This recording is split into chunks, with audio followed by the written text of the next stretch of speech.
Hello, I'm Dr. Gloria Horsley. And I'm her daughter, Dr. Heidi Horsley. Heidi and I want to welcome you to Open to Hope Conversations, the podcast. We believe that the greatest gift you can give yourself after a loss is hope, using this moment to connect with others who have not only survived but thrived. So let's get started.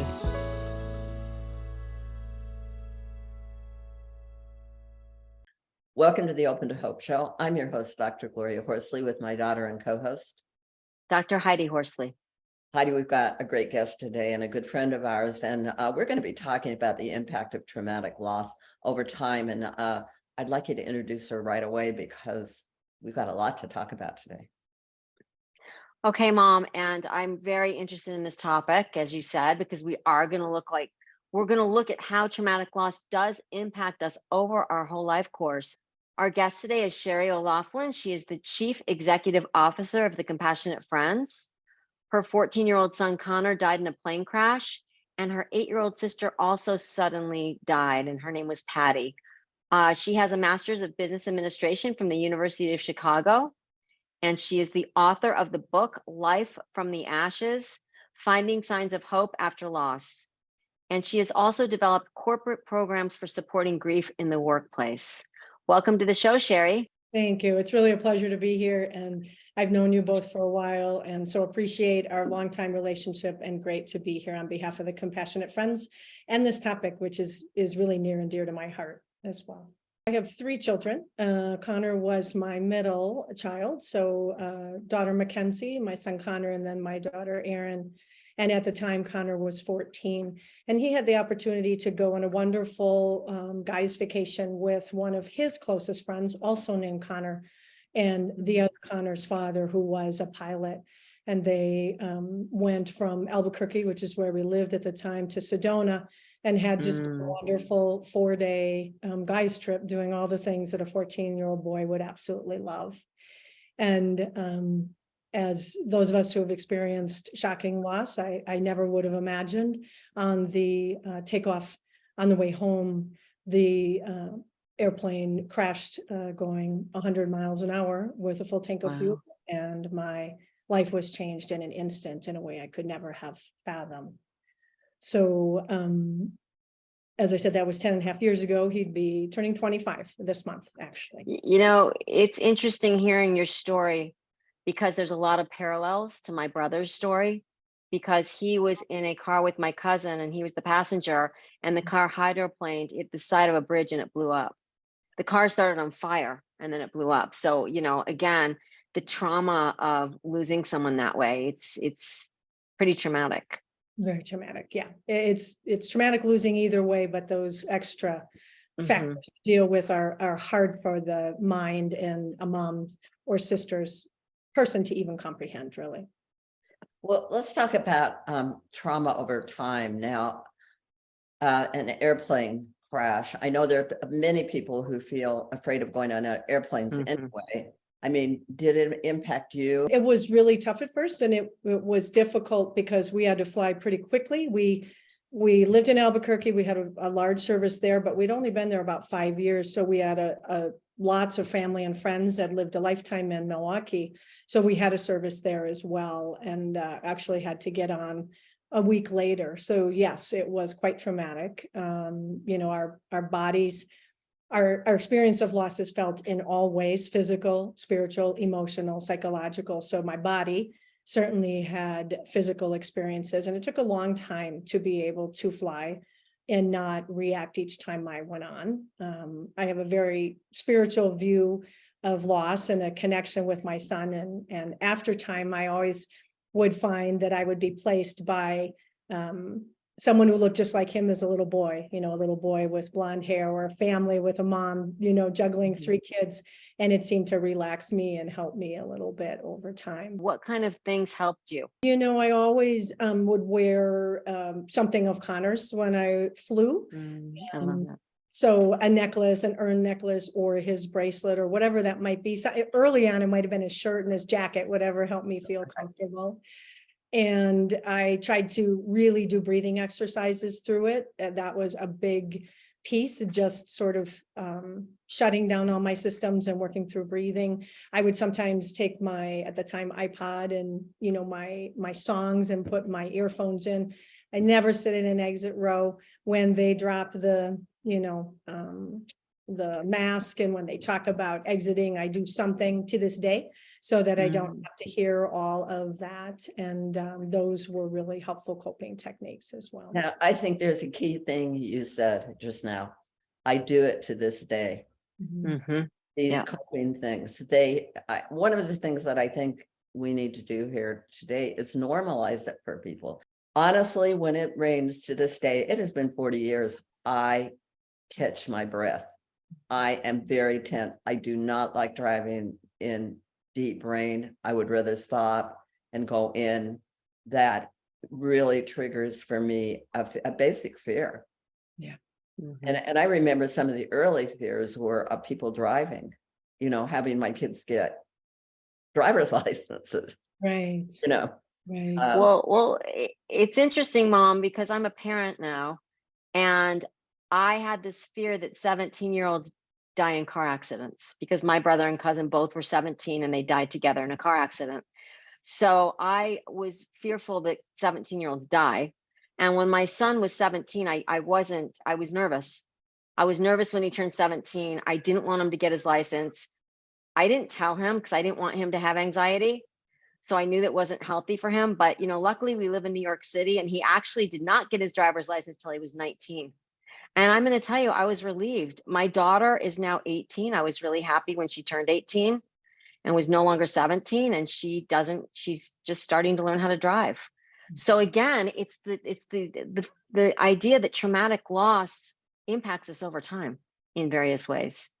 Statistically speaking, we know that Scott and Connor and Matthew died in these traumatic ways, but it's very unlikely that's going to happen to us. Like, I sometimes have to keep reminding myself. I don't know if you have to do that, Shari, but Most definitely, most definitely. I mean, all we can do is little techniques. I'll say to this day that when any of us fly, it's like the sun comes out every morning. You know, we text once we've boarded and we're taking off, and we text the moment we land, and we just do it. And I know not doing that is going to change anything. And as you said, it's most likely not going to happen again, but it's just our way of managing it, coping through it, and probably will be for the rest of our lives. And if someone forgets, don't forget, because I'll have a panic attack if they forget. And understandable. Yep. Because unfortunately, the other side of it is, you know, that people can die in a plane crash. I mean, it's happened to you. It's a lived experience. So I like the idea of, okay, we've got to text each other, and don't forget to text me. Absolutely. But if they do forget to text you, explaining to them why. I don't like to be in a car when people are driving too fast. Mhm. I mean, I get really beyond upset, you know. Like, never forget being in Germany, and they go 100 miles an hour on the Autobahn, and I just said, no, you have to go 80 with me in the car. Either that or let me out. My son was killed in an automobile accident. I am not, you don't do this. Because as Heidi said, it becomes a lived experience. Giving yourself permission to be upset, or to feel that emotion, and talking yourself down, whatever it is you need to do early on. Whoa, there's, you know, that first year or so, you know, it's tough. You may have to breathe through it, or talk to somebody, or, you know, whatever you have to do. As I said, pull over in the rain, say, you know, I'm going to sit here until it stops. What have you found has helped people? I mean, you've worked with thousands of people over the years, and you're now running the Compassionate Friends. What have you found has helped people that have had traumatic losses? I think so. It's interesting. I just wrote an article about this for our We Need Not Walk Alone magazine, but I think having a toolbox, a toolkit, which is a mental toolkit of things that you can do when that panic hits, when those moments hit, because in those times, we're not in control anymore. Our bodies take over, our minds take over, our hearts. We race, we have a panic attack. All those things understandably happen to us. And so ahead of time, making a list of all the ways that you can impact your senses, because when we change in that moment, one of our senses, we can start to take a little bit of control over it. So whether that's a scent, that might be carrying a small bottle of essential oils with you. That might be, if you're at home having a cup of coffee, something that is a scent that changes you. It might be music. For a lot of people, it's something that we hear. So having songs available that you can put your earphones in and switch. And sometimes that might be very peaceful, spiritual music, peaceful, just instrumentals that calm you down. Having things that we taste can make a difference. Something that you love, a small piece of chocolate, again, a cup of tea, an herbal tea. They may sound small, but if we can impact a sense, any of our senses, we start to shift and focus on something else. Breathing is huge. And I recommend people go through an exercise of all the things that they like that cover all of their senses and have those things on hand. So especially in the early times, so that when that happens, they can see what fits at that moment. And that's what I did, and was one of the things that helped me. And it didn't change and bring my son back, but it changed how I managed through those moments that were sometimes debilitating and totally out of my control. Absolutely. Great ideas. Well, what we would suggest to you now, and I would, is that you come to the Compassionate Friends National Conference, because there are going to be so many speakers. Heidi and I'll be there speaking. Shari will be speaking.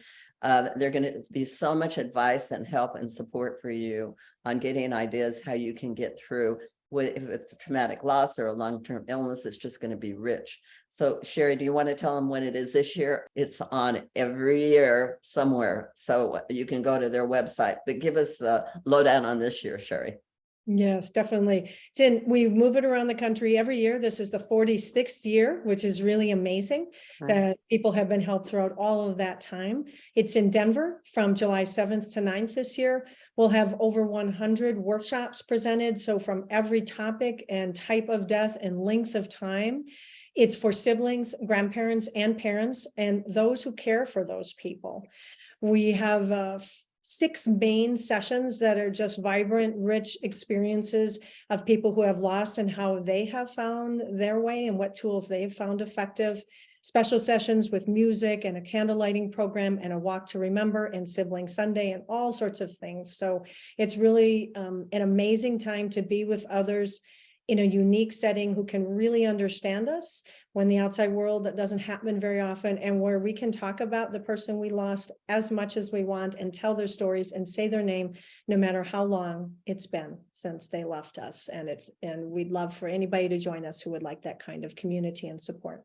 CompassionateFriends.org is our main website. You can find all sorts of resources on there, including our most recent issue of We Need Not Walk Alone, which is just a free resource of bereavement support. And then our conference is on the main page, and you can click through it and register and learn all about it and see who those speakers are. And again, Gloria and Heidi will be helping lead, Sibling Sunday, and we're thrilled with this year's conference.